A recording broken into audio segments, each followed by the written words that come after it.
Selamat pagi. Assalamualaikum warahmatullahi wabarakatuh. Perkenalkan, saya Sally. Saya adalah salah satu pengampu mata kuliah pengenalan pemrograman di Universitas Telkom. Di video kali ini saya akan coba membahas latihan-latihan yang ada di pekan kedua di LMS. Jadi kalian buka LMS-nya, kemudian kita pergi ke minggu kedua, kemudian di sana ada latihan kelas minggu kedua. Nah, ini yang akan kita bahas. Oke. Di latihan minggu kedua ini ada 7 soal gitu ya. Ini ada 7 problem. Nah, saya akan coba bahas satu persatu di video yang terpisah. Saya akan bahas dengan pace yang lambat gitu ya, karena asumsi bahwa mahasiswa yang mengambil mata kuliah ini adalah mahasiswa yang belum pernah mendapatkan pengalaman pemrograman sebelumnya gitu ya. Oke, kita mulai. Jadi apa yang harus kita lakukan? Pertama adalah membaca soal. Oke, kita baca sama-sama. Lengkapi titik-titik pada kode program berikut. Titik-titik yang mana? Itu titik-titik yang ada di sini, di dalam editor tempat kalian menuliskan jawaban gitu ya. Jadi tidak selalu gitu ya, tidak selalu ada, tidak selalu dibuatkan gitu ya ini preload answer-nya gitu ya. Tapi karena ini pertama kali, maka dibuatkan supaya apa? Supaya bisa digunakan oleh kalian sebagai membantu lah ya untuk belajar, oh begini ya cara menulis kode yang rapih gitu ya. Oke, kita lanjutkan. Masukan input berarti ya terdiri dari 2 baris gitu. Jadi masukannya ada 2, ada di 2 baris. Baris pertama adalah bilangan asli A. Bilang asli itu ya, bilangan yang lebih dari 0 ya. 1 2 3 4 5 6 7 dan seterusnya gitu ya.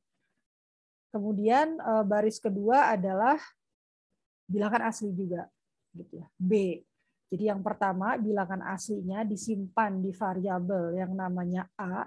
Kemudian input kedua di baris kedua itu bilangan asli juga tapi kita simpan di variabel yang berbeda gitu. Nama variabelnya B gitu ya. Boleh nggak kalau nama variabelnya diganti? Boleh tentu saja gitu ya. Tetapi karena ini adalah pemrograman kita yang pertama, maka kita ikuti saja apa yang diminta oleh soal gitu ya. Nanti kalau kalian mau coba-coba dengan pakai nama variabel lain, silakan saja gitu ya di luar ini. Gitu ya. Jadi inputnya ada 2. Yang pertama kita sebut A, kita kasih nama A variabelnya, yang kedua kita tampung di variabel B gitu. Dua-duanya sama-sama bilangan asli. Oke. Nah, selanjutnya program harus melakukan operasi matematika gitu ya. Operasi matematika yang pertama addition, penjumlahan ya, A ditambah B gitu ya. Karena tadi kita simpan input dari usernya itu di variabel A dan variabel B dijumlahkan. Kemudian subtraction, pengurangan A minus B. Kemudian multiplication, perkalian A dikali B ya. Ini multiplication ini kita tidak pakai karakter X ya, tapi kita pakainya asterik bintang, tanda bintang. Jadi kalian bisa baca lagi di modul yang kedua. Kemudian operasi matematika yang selanjutnya adalah division, pembagian. Kemudian yang terakhir adalah integer division, pembagian bulat gitu ya. Jadi nanti hasilnya itu bulat, bukan bilangan real ya, bukan bilangan pecahan, bukan bilangan desimal. Cara menulisnya begitu ya, double slash, jadi slashnya 2 kali. Oke, jadi hasil dari integer division itu adalah bilangan bulat yang dibulatkan ke bawah. Kemudian keluaran menampilkan 5 operasi matematika seperti contoh yang diberikan berikut. Jadi outputnya itu adalah ini, kelihatan ya di resultnya di sini contohnya. Jadi nanti inputnya adalah ini 2 baris yang disimpan, yang ini angka 1-nya berarti disimpan di A, angka 2-nya berarti disimpan di B gitu ya. Nanti hasilnya yang tercetak harus seperti ini, harus sama persis seperti ini. Oke, kita mulai. Nah, kalian ngodingnya jangan di sini ya, jangan di LMS ya, nggak enak ya. Kalian kan sudah di minggu pertama sudah dapat tugas untuk install IDLE idle yang IDE-nya Python yang sederhana. Nah, itu dibuka, kita copy paste aja di sana gitu ya. Jadi ini file, terus new file. Ini kebetulan saya udah ada file sih. Jadi saya tunjukkan saja. Itu new file. Nah, kemudian ini yang di LMS ini kita select all, Ctrl A, kemudian kita copy, Ctrl C, kemudian kita paste di sini di filenya ya, Ctrl V. Begitu ya. Kemudian nanti kita bisa run langsung gitu ya, ini run modul atau kita tekan F5. Saya langsung aja, cobain aja. Cobain kalau kita langsung jalani apa yang terjadi.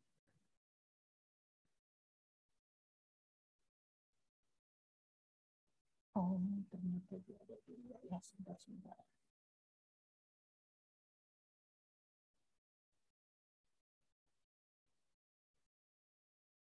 Saya share dulu shell-nya ya. Oke. Nah, kira-kira seperti ini gitu ya. Coba ya, saya ulangi saya ulangin lagi deh. Jadi ini saya masukkan 2 gitu ya. Ini kan masih error ya, nggak apa ya. Oke. Saya ulangi lagi ya. Jadi tadi setelah di copy paste dari LMS, saya masukkan ke file ini, saya langsung run gitu. Ini F5, run F5 itu. Nah, ini kan lagi dijalankan ya. Nah, dia terlihat apa ya? Klip gitu loh, ada kursor klip seperti hang begitu. Nah, itu sebenarnya dia sedang menunggu user memasukkan input gitu. Kenapa? Karena tadi kan perintahnya adalah ini, perintahnya nih. Input buka kurung tutup kurung. Ya. Kalau lihat sekilas ini kan mirip print ya. Jadi ada tulisannya, ada tulisan nama fungsinya, kemudian ada buka kurung tutup kurung gitu ya. Jadi ini adalah fungsi bawaan dari Python-nya yang fungsinya adalah meminta user untuk memasukkan input. Jadi dia nunggu tuh. Lalu saya masukkan angka 4 gitu ya. Kemudian saya enter. Nah, muncul merah-merah itu artinya error gitu. Kalau ada error gini, jangan panik, jangan langsung keluar, jangan langsung dimatiin komputernya gitu ya, tapi dibaca aja. Nggak apa, dibaca pelan-pelan gitu ya. Kalian bisa lihat gitu ya ini ya. Katanya yang membuat error itu adalah baris kelima. Disebutin ya, sebenarnya ini ditulis di bawahnya, yang tak lain dan tak bukan adalah baris ini gitu. Sekarang kita lihat baris itu gitu. 1, 2, 3, 4, 5 tuh baris kelima. Ini yang membuat error. Nah, kenapa ini error? Karena ini adalah ada fungsi lagi int yang dalamnya ini harusnya ada argumennya gitu, tapi ini kan masih diisi titik-titik gitu ya. Jadi makanya dia error, itu aja sih ya. Nah, supaya dia tidak error, karena saya kan baru mau meriksa yang input aja gitu ya. Saya kasih komen aja nih. Ini kan ada tanda itu ya, tagar ya, tanda pagar crash ini. Itu artinya semua yang saya tulis di baris yang bersangkutan itu tidak akan dievaluasi oleh interpreter gitu. Jadi kalian boleh nulis apa aja gitu ya, bebas ini. Nah, ini misalnya input gitu ya. Biasanya ini komentar ini digunakan untuk menulis apa ya, catatan terkait program di bawahnya. Misalnya kayak ini kan A sama dengan input, maka saya bisa bilang baris yang di bawah itu adalah menerima masukan dari user gitu misalnya. Ya, saya bisa tulis sepanjang itu. Nah, jadi ini yang bawah-bawah ini karena saya belum mau lihat, saya bikin komen aja gitu ya, supaya tidak dievaluasi oleh interpreternya. Begitu. Oke. Udah ya. Nah, udah nih, jadi cuman ada satu baris ini aja nih yang akan dievaluasi. Kita ulangi lagi tadi F5. Oke, kemudian kita masukkan angka 1. Nah, kan nggak error ya, hilang merah-merahnya gitu ya. Oke, nah tapi dia nggak nge-print apa-apa juga gitu ya. Kalau misalnya kalian mau ngetes, bener nggak nih A-nya isinya 1 gitu ya, ya kita bisa print di sini, print A gitu. Gitu ya. Terus kita lihat, misalnya 4. Nah, keluar tuh ya, yang biru ini, yang warna biru ini adalah output dari si yang tadi ini nih, yang baris ini, print A ini. Ya. Oke, berarti udah benar ya isinya sesuai dengan yang kita inginkan. Udah ya. Nah, kita balik lagi ke soal. Itu kan tadi baru baris pertama ya, bilangan asli A. Nah, kita butuh satu lagi gitu untuk B, karena ada dua bilangan gitu ya. Maka kita buat lagi nih gitu. B sama dengan input, nah gitu. Sama persis gitu. Karena kalian asumsi baru pertama kali membuat kode gitu ya, kode program, maka sebaiknya kalian ketik ulang ya, jangan di copy paste maksudnya. Sebenarnya bisa tuh di copy paste terus tinggal diganti gitu ya jadi B. Tapi untuk pembiasaan gitu ya, diketik ulang aja dulu. Mungkin ada yang bertanya-tanya ya, kenapa kok ini kan nama fungsi nih sama kayak print. Tapi kenapa ya di sebelah kirinya kok ada A sama dengan gitu. Kan kalau kemarin kan print nggak ada tulisan apa-apa ya di sebelah kirinya ya, cuma print aja gitu. Kayak tadi itu yang sebelumnya kan saya cuma print A gitu. Tidak ada apapun di sebelah kiri yang nggak ada, misalnya C sama dengan print A misalkan nggak ada gitu ya. Jadi kalau fungsi ya ini kan, tapi ini sebenarnya sama-sama fungsi ya. Print itu nama fungsi, input juga nama fungsi, sama-sama built-in function. Cuma bedanya kalau print A itu memang fungsi yang dibuat hanya untuk mencetak gitu ya. Kita tidak berharap mendapatkan apa-apa dari dia gitu. Sementara kalau input itu beda, fungsinya beda kegunaannya. Jadi fungsi input itu dibuat untuk menerima masukan dari user. Artinya kan dia menerima ketika user memasukkan sesuatu gitu ya, mau itu angka atau string atau apapun, kan harus disimpan di suatu tempat kan ya. Karena kita nerima gitu, jadi harus ditampung. Nah, bayangkan saja ya si A ini adalah tempat menampung hasil keluaran dari si input itu gitu. Detail terkait suatu fungsi itu bisa mengembalikan suatu nilai gitu ya atau tidak, itu nanti akan dibahas belakangan ketika kita membahas fungsi gitu ya. Kalau sekarang sih pokoknya bayangkan saja ini fungsi input ini dia itu butuh satu wadah untuk menampung tadi masukan usernya gitu. Jadi anggap aja A-nya kayak apa ya? Kayak ember gitu ya. Nerima sesuatu terus disimpan ke ember itu gitu. Supaya enggak hilang gitu ya, supaya tidak jatuh gitu ya. Oke. Sebenarnya kalau print saya nggak butuh nampung apa-apa, orang saya pengennya dikeluarin kok, dicetak gitu ya. Kira-kira begitu. Kalau misalnya ada yang bertanya-tanya, saya baru bisa jawab segitu aja gitu ya. Mungkin kita akan bahas lebih lanjut lagi nanti. Udah ya. Kita butuh inputnya dua kan tadi, A sama B gitu ya. Jadi yang pertama ini masukkan user yang pertama kita masukkan ke dalam variabel namanya A, kemudian yang kedua masukkan user berikutnya kita masukkan ke dalam variabel namanya B gitu ya. Kita bisa coba nih, harusnya dia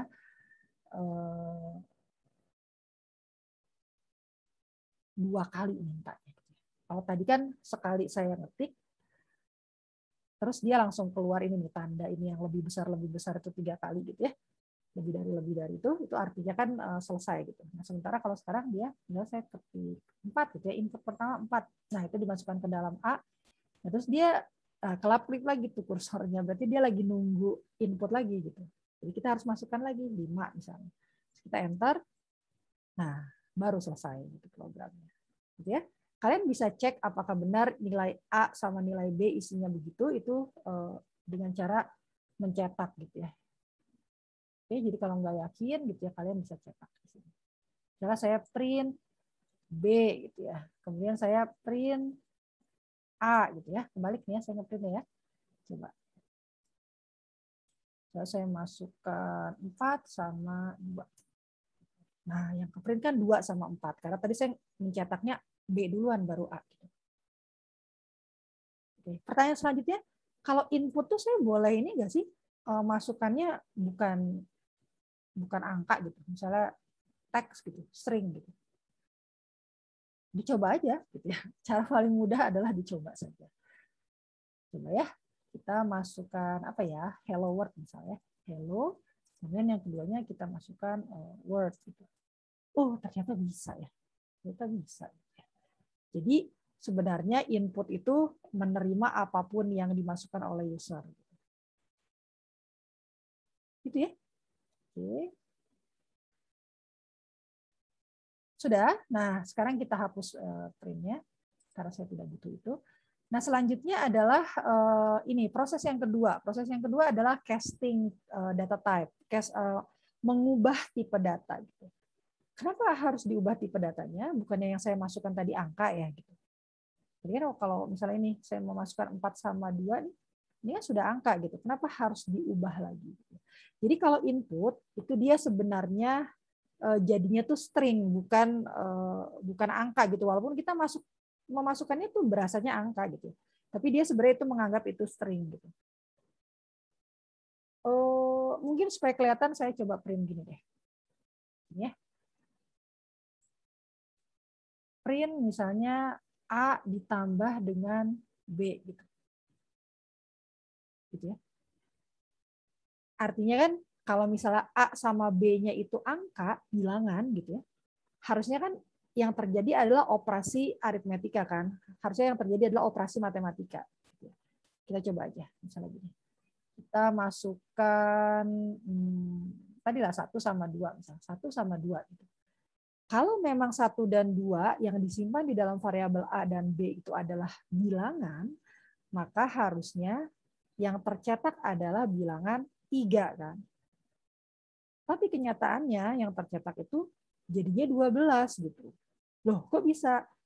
Karena apa? Karena sebenarnya satu keluaran dari si input ini gitu ya. Jadi pas tadi masukin ke ember gitu ya, itu yang dimasukkan ke embernya itu adalah string gitu. Jadi bukan, walaupun stringnya berupa angka gitu, tapi string. Jadi misalnya saya masukinnya tadi ya yang halo dunia gitu. Atau ini deh. Saya halo, terus setelah itu saya masukinnya 12 gitu. Nah, maka yang tercetak kalau A tambah B ya halo 12. Jadi kalau string, dia kalau dikasih operator tambah itu bukan operasi matematika yang terjadi, tapi yang terjadi adalah menempelkan gitu concat yang pertama dengan yang kedua gitu. Jadi kan tadi misalnya A-nya 1, B-nya 2, ya udah ditempel aja jadinya 1 2 gitu, bukan 12 gitu sebenarnya. Gitu ya. Nah, makanya kita perlu karena ini kan tugas programnya adalah tadi ya hasil mencetak hasil operasi matematika kan ya, yang penjumlahan, pengurangan dan lain-lain. Nah, maka kita harus memastikan bahwa input tadi harus bilangan asli gitu. Bilangan asli itu kan bilangan bulat gitu kan ya. Jadi bilangan bulat yang mulai dari 1 gitu ya, bilangan asli itu. 1 2 3 dan seterusnya. Jadi kita harus memastikan dia berubah dulu jadi beneran angka gitu. Nah, ada satu fungsi yang bisa melakukan itu gitu ya, sama built-in function juga. Ini sudah dikasih tahu ini. Namanya int gitu ya, integer atau bilangan bulat. Oke. Ini saya hapus dulu ya. Nah, fungsi ini butuh argumen. Kenapa butuh argumen? Ya butuh argumen karena kan yang harus diubah menjadi integer siapa gitu ya. Kita harus menyebutkan, oh oke, A nih, tolong dong ubah jadi integer gitu. Ubah jadi angka, jadi bilangan. Karena sebelumnya ini itu string tadi kan ya ternyata ya. Oke, nah hasil perubahannya saya simpan di variabel lagi gitu. Di variabel yang berbeda yang kita beri nama a int. Nah, gitu. Kenapa a int? Ya nggak kenapa-napa sih. Biar ini aja, biar apa kan tadi kan nama yang saya ubah jadi tipe data yang saya ubah kan A kan. Nah, kemudian saya tempelkan nama int supaya merepresentasikan bahwa oh, variabel ini nih isinya tuh sebenarnya nilainya sama-sama A. Cuma dia tipe datanya integer gitu. Jadi ya, penamaan variabel yang baik itu ada apabila namanya itu dari namanya kita bisa membayangkan isinya apa gitu. Ya. Gitu ya. Jadi kalau bikin variabel jangan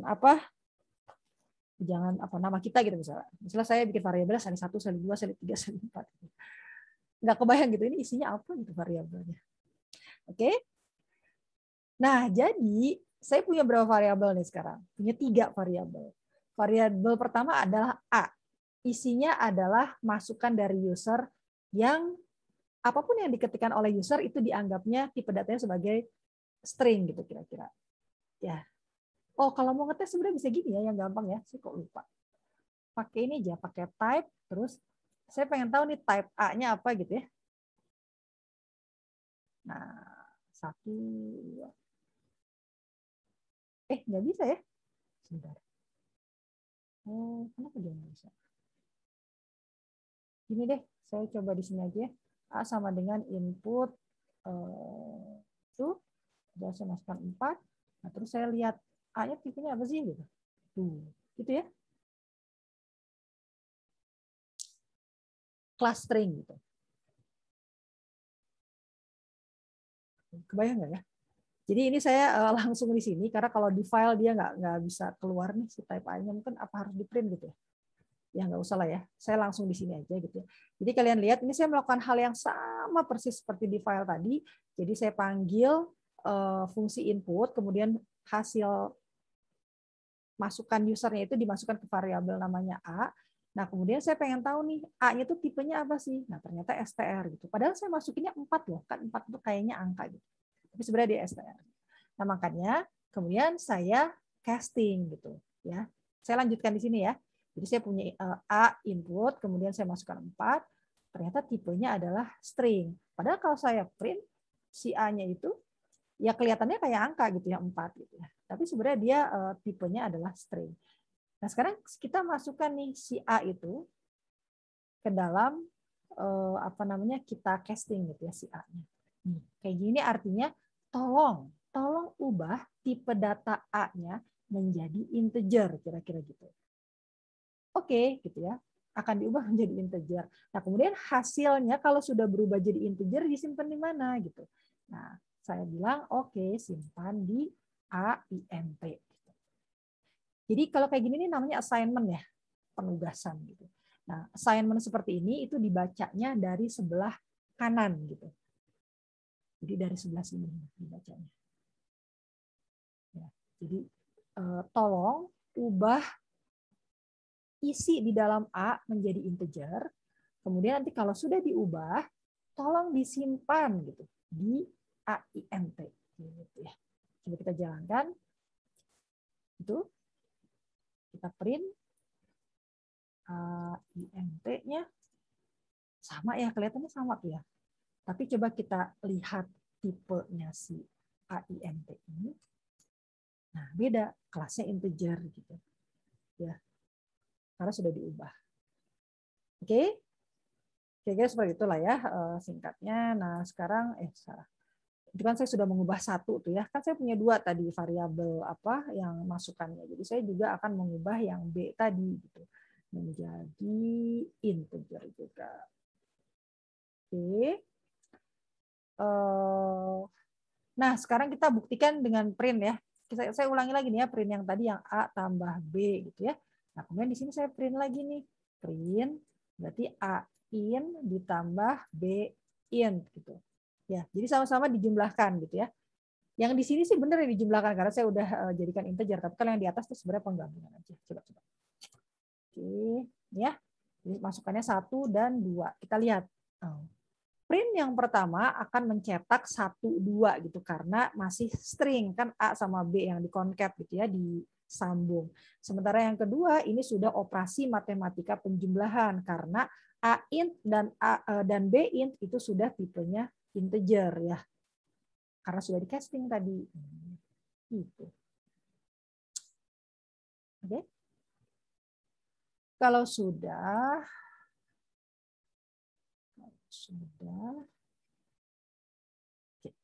Nah, kalau sudah kita akan cetak. Oke? Ini yang titik-titiknya saya hilangkan dulu aja ya. Masih ingat print itu bagaimana? Argumen apa? Kalau misalnya kalau misalnya lupa itu tinggal klik aja, ketik aja sini print, buka kurung. Nah, terus dikasih tahu tuh ya. Argumennya bisa apa aja. Ini kan ada value, kemudian ada titik gitu ya. Itu artinya saya value-nya bisa lebih dari satu gitu. Jadi saya bisa print value, value, value, value, value, gitu ya sebelum misalnya saya mau menggunakan ini yang argumen yang ada separator, ada and, kemudian ada file, ada flash gitu ya. Nah, ini value-nya bisa sebanyak yang kita mau gitu ya. Itulah yang terjadi di sini di print yang ini. Kalau kita lihat ini value-nya ada apa aja? Ada value A, ada value string, tulisan karakter tambah, ada value B, ada value sama dengan gitu, karakter sama dengan yang mau saya cetak gitu. Coba sampai berapa tuh? 4 aja gitu ya, coba ya. Kita lihat apa yang terjadi. Saya ulangi lagi 1, 2. Nah, lihat. Yang tercetak adalah tulisan 1 ditambah 2 sama dengan. Kenapa kok bisa ini kelihatannya kompleks ini, tapi kok tulisannya 1 ditambah 2 ya? Saya bisa nggak kalau misalnya nyetaknya, ini saya copy paste nih. Bisa nggak? Boleh nggak kalau saya nyetakin begini? Diam. Ya. Terus. Nah, gitu. Coba ya. 1, 2. Oh, bisa ya, sama loh, sama ya. Jadi ngapain saya susah-susah mencetak ini kok ribet banget gitu, ada koma, terus ada petik, ada koma, ada petik. Kalau di sini kan enak nih, petiknya cuma sekali aja nih, petiknya petik buka sama petik tutup udah selesai. Sebenarnya ini ada ini petiknya 4 kali gitu, kemudian ada koma 3 kali gitu. Padahal ternyata hanya untuk menghasilkan sesuatu yang sama gitu. Buat apa gitu kan ya. Nah, sekarang kita lihat bedanya. Yang saya masukkan sekarang 3 sama 4 gitu ya, bosan 1 sama 2 terus 3 sama 4. Nah, kelihatan sekarang baru bedanya. Yang bagian atas itu dia bisa tahu ya kalau saya tadi masuknya 3 sama 4 gitu ya. Sementara nih yang kedua nih dia tetap aja 1 sama 2 gitu loh. Padahal kan saya mencetak ke 3 sama 4. Jadi yang terjadi di sini adalah ketika saya mencetak ini yang paling terakhir ya, yang ini artinya saya disuruh mencetak sama persis dengan yang ada di dalam single quote itu gitu ya, quote itu gitu. Boleh single, boleh double kan ya. Jadi boleh apa? Kutipnya boleh kutip ganda, boleh kutip yang seperti ini. Ya. Jadi si fungsi printnya akan mencetak apapun yang saya tulis di sini gitu. Ya. Kira-kira begitulah ya, Bang ya. Jadi yang nyetaknya sama persis, dia tidak melihat apa-apa. Sementara yang ini gitu ya, itu tidak gitu. Kenapa tidak? Karena kalau misalnya saya coba ini dulu. Ya, saya punya variabel namanya var1 gitu ya. Saya isi dengan angka 10 misalnya. Gitu ya. Kalau saya print cetaknya var1 gitu ya, maka yang saya cetak itu benar-benar tulisan var1, VAR1 gitu. Pokoknya semua yang ada di dalam single quote ini gitu, yang di dalam quote ini. Saya tulis apa adanya. Sementara kalau saya printnya tanpa quote, jadi var1, itu yang dicetak itu bukan tulisan var1 gitu. Tapi yang dicetak adalah isinya variabel var1 gitu. Jadi harus udah ada dulu ya variabelnya ya. Karena kalau misalnya saya ngarang gitu ya, print var2 misalnya, itu pasti error gitu. Kenapa error? Jangan takut lagi. Nah, sekali lagi jangan takut gitu ya. Dibaca aja errornya. Ini errornya katanya var2 is not defined gitu. Jadi nggak ada not defined, nggak ada si var2-nya gitu. Jadi makanya dia nggak bisa cetak. Oke. Balik lagi ke yang tadi, bedanya ini dengan yang ini ya. Jadi kalau ada quote-nya, dia menulis apa adanya. Yang di situ ditulis persis gitu ya. Sementara kalau yang ini tanpa quote, maka itu artinya cetak yang ada di dalam var1 gitu. Isinya var1, isinya variabel var1. Oke, kira-kira seperti itu. Nah, sekarang ini cara baca print yang ini. Mudah-mudahan kursornya kelihatan ya. Ini ya, yang ini. Itu artinya saya memerintahkan komputer untuk mencetak gitu ya, print A Berarti cetak isinya variabel A. Variabel A yang ini ya tadi ya, masukan dari user ya. Kemudian setelah itu disambung dengan mencetak karakter plus gitu. Kalau ini sama persis ditulis aja plus gitu ya karena di dalam single quote ini. Kemudian setelah itu sambung lagi dengan isi variabel B. Kemudian disambung lagi dengan karakter sama dengan. Jadi memang tidak bisa disatukan ya. Maksudnya nggak bisa. Kenapa nggak gini aja sih Bu? B sama dengan. Nah gitu kan lebih enak tuh. Nah, tapi lagi-lagi sama kayak tadi gitu ya. Kalau misalnya saya nulisnya begitu, maka yang dicatat adalah ya tulisan A sama B tuh. A tambah B sama dengan. Gitu. Bukan isi dari variabel A, tapi tulisan A-nya itu yang dicetak. Oke, saya kira cukup ya. Nah, terus tadi suruh ngapain? Tadi kan katanya gini kan, yang harus dicetak adalah ini kan 1 ditambah 2 sama dengan 3 gitu. 3 ini apa? 3 ini kan sebenarnya hasil penjumlahan dari 1 dan 2 gitu. Saya coba apa ya, operasi matematikanya saya matematikanya saya pisahkan misalnya ya, di sebelumnya gitu. Jadi saya misalnya bisa bilang apa ya? Hasil penjumlahan misalnya. Saya bikin variabel, saya buat variabel satu lagi namanya hasil penjumlahan yang isinya adalah menjumlahkan A ditambah B.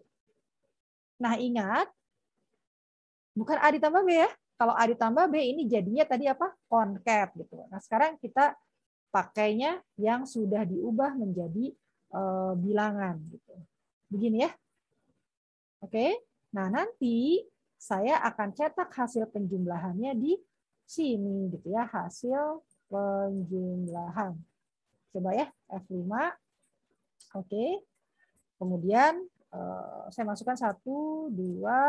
Nah, udah sama kan ya? Sama ya sama ini ya. Tuh, 1 tambah 2 sama dengan 3.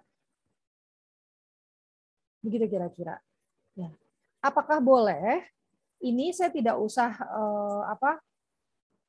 buat variabel baru gitu ya. Tapi saya langsung aja nih hasil penjumlahan ini saya masukkan ke dalam, saya bikin satu lagi aja ya di sini di bawah sini. Oke. Nanti kalau kalian yang bikin jangan copy paste ya, ketik sendiri ya. Jadi ini saya copy kemudian saya ganti, ini kan sama-sama aja gitu ya. Apakah bisa gitu ya? Kalau ada pertanyaan-pertanyaan kayak gitu, dicoba dulu aja. 1, 2. Ternyata bisa gitu ya, sama aja. Ya. Jadi boleh langsung. Karena ini sederhana sih ya, jadi langsung juga nggak apa-apa gitu. Kecuali kalau operasinya tuh operasinya tuh sudah rumit gitu ya. Nah itu mungkin sebaiknya dipisah seperti tadi. Oke, berarti tadi kita mencetak tambah, kemudian kita lihat lagi soalnya, kemudian setelah itu pengurangan. Oke, jadi kalian ketik manual ya, diketik lagi ya A. Saya akan mencetak isi A, kemudian digabungkan dengan pengurangan, kemudian digabung setelah itu isinya B, kemudian setelah itu sama dengan, kemudian hasil pengurangannya A in dikurangi B in gitu ya. Kita lihat 1, 2. Nah, benar nggak? Coba. Benar ya? Benar ya? Jadi kira-kira seperti itu. Oke. Nah, selanjutnya adalah tadi ada 3 lagi, ini saya copy paste aja ya, tapi tolong jangan ditiru.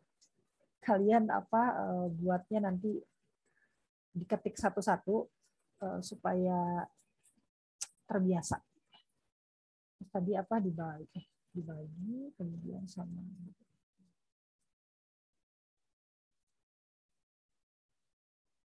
Oke. 1, 2. Oke, gitu ya. Harusnya udah sama gitu ya. Nah, apakah inputnya harus 1 dan 2 saja? Tidak, tentu saja gitu ya. Tapi karena tadi inputnya harus bilangan asli gitu ya. Bukan hanya 1, 2 gitu ya. Bisa 3, 4, 5, 6 dan seterusnya. Cuma hanya minimal ini kalian kalau dimasukkan 1 sama 2 hasilnya harusnya begini gitu. Jadi tes ini dulu. Tes yang pertama dulu. Oh ya, ada satu lagi. Terakhir. Boleh enggak kalau saya cetaknya tuh bukan A sama B gitu. Tapi yang saya cetak adalah misalnya A int dan B int gitu. Terus saya buat baru lagi. Di sini deh. Boleh nggak kalau saya nggak nulis A tapi A int terus sama B int? Ya, coba aja. Harusnya boleh ya, nggak masalah ya. Misalnya 3, 4. Nah, gitu. Lihat nih, sama aja kan ya. Jadi boleh-boleh aja sebenarnya. Ya. Cuma karena di soalnya ditulisnya A sama B, makanya ya sudah kita ikuti saja dulu gitu ya, karena ini adalah latihan pertama kita. Oke, kira-kira seperti itu. Ada yang kelewat nggak ya? Cukup sih sepertinya untuk saat ini gitu ya. Jadi kalau misalnya rasanya sudah kayaknya udah bener nih ya, udah dicoba berkali-kali, dicobain input yang lain-lain juga udah bener nih hitungannya gitu. Maka kita copy paste lagi ke LMS gitu. Ini kita select all, Ctrl A, kemudian kita copy Ctrl C, kemudian kita masukkan ke sini ke LMS-nya, Ctrl V gitu ya, Ctrl A, terus Ctrl V. Nah, gitu ya. Nah, bagaimana caranya kita tahu apakah dia sudah benar atau belum di LMS-nya gitu ya? Ini ada tombol cek di bawahnya ya, tinggal diklik. Coba kita lihat dulu. Nanti kita bisa lihat statusnya di sini. Ini kan kalau pertama kali not complete ya, artinya kita belum ngisi gitu ya. Nah, sekarang setelah diisi kita klik cek. Kita klik cek. Nah, ini harusnya berubah jadi ada statusnya jadi correct gitu ya. Jadi correct terus berarti benar gitu, udah benar gitu. Ini juga nih nilainya full dari total 1 kita dapat nilai 1 gitu. Jadi 100%. Oke. Kira-kira seperti itu. Mudah-mudahan bermanfaat gitu ya, ada manfaatnya.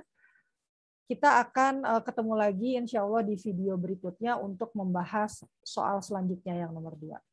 Terima kasih.